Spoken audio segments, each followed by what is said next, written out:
Signum Crucis et nomine Patris et Filii et Spiritus Sanctus. We remember the subscribers lost in the Great YouTube Purge 2016. Lest we forget. Amen. Hey guys, and welcome back to TechGenie. Today we are bringing you a quick review on whether the iPad Air 1 is still worth buying in 2016. Okay, so actually before we do start the video, I'd like to mention a couple of things.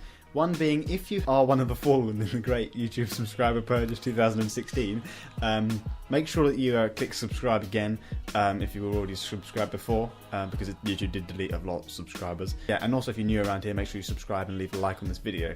Second thing, this is actually supposed to be the second video we shot on this channel. We started this channel back in 2015, and it's taken us about 120 uploads to get there. So leave a like for perseverance that we actually got there in the end. But let's get straight into this video. Okay, so the first thing I want to mention before we get into a lot of the detail about this is just get the specs out of the way. Okay, so the screen size, we have a resolution of 1536 by 2048 pixels. So it is Apple's Retina display with 264 ppi, so 264 pixels per inch. Okay, so this, when you buy the iPad, when it was first came out, you got it on iOS 7, and it says it's upgradable to iOS 9.3.2. However, Apple is planning to upgrade this further to iOS 10. Okay, so we're just going to work our way around the iPad, looking at the design and all the cameras and things like that. So on the back we have a 5 megapixel iSight camera. Now it's not the best camera, it's not really meant for taking loads of photos, it's just if you happen to have your iPad and you want to take a quick photo, you can just snap a quick picture. Okay, so the secondary camera on the front facing your face, the FaceTime camera, is the 1.2 megapixel camera. So this is obviously quite a small, low quality camera. It gets the job done. So that's just getting the camera specs out the way. I found in terms of camera performance, it runs pretty fast, it does time lapses alright, and that's really all I've ever used it for. So we have a 9.7 inch screen on this iPad, and we have the Apple A7 chip inside. Now obviously we've got a lot newer chips and a lot better chips currently in the new iPhones and the new iPads and the iPad Pro than we do in this. But I've found that this chip does hold up pretty well. When you compare it to the newer iPads, you can tell a difference quite significantly. However, when you're just using the iPad day to day, you don't really notice any difference in terms of speed. Now when you're when you're playing games, this is when I find the most difference. Occasionally it does lag, but not massively. It's nothing unusable. In fact, for an iPad, for a tablet, it does game pretty well. It's a pretty good tablet for gaming, and I think actually Apple has managed to make their devices hold up pretty well in that area. So you shouldn't have much of a problem if you wanted to buy this thing for gaming with apps on the App Store, because they're not particularly graphically intensive.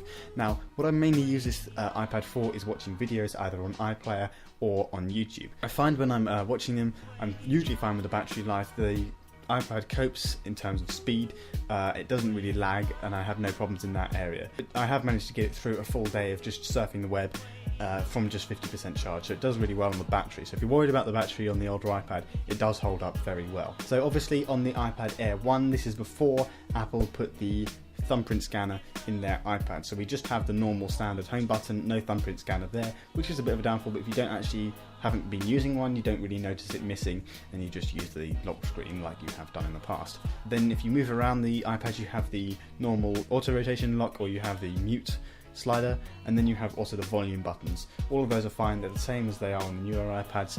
Build quality is just as good as it is on the newer iPads and holds up really well. Then obviously on the top you've got the power button that just turns it off. Really, there's not a lot to talk about there. And then you've got the headphone jack at the top left. Okay, and then when you move back down to the bottom of the iPad, you have the two speakers at the bottom. These are pretty impressive speakers, but they're nothing to blow your ears off. Yeah, so they're pretty good speakers, but they're nothing amazing. I wouldn't suggest buying the iPad full of speakers.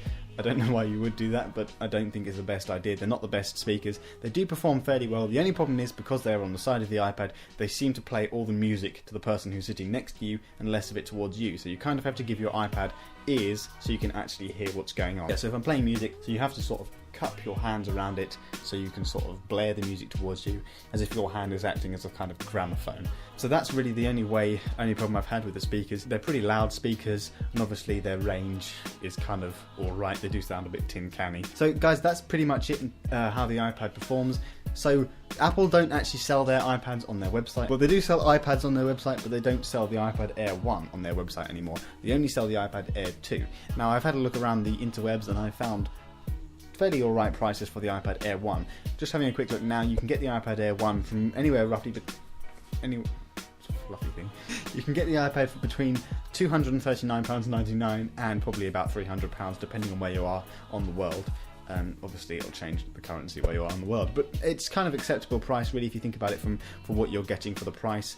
And if you're just thinking for a tablet that you're going to use for day to day, I would definitely recommend buying the iPad Air 1. The iPad Air 1 is by no means a bad tablet. It does perform pretty well, and if you compare it to tablets of similar prices that are just being brought out at the moment, it performs a lot better than the budget tablets. So guys, I hope you enjoyed this video. It was just a quick review of the iPad. I hope you found it useful, and if you're wondering what tablets to get for about £300, definitely recommend the iPad Air 1. It's a brilliant tablet. So we will see you next week for another review video or something like that. Live long and prosper.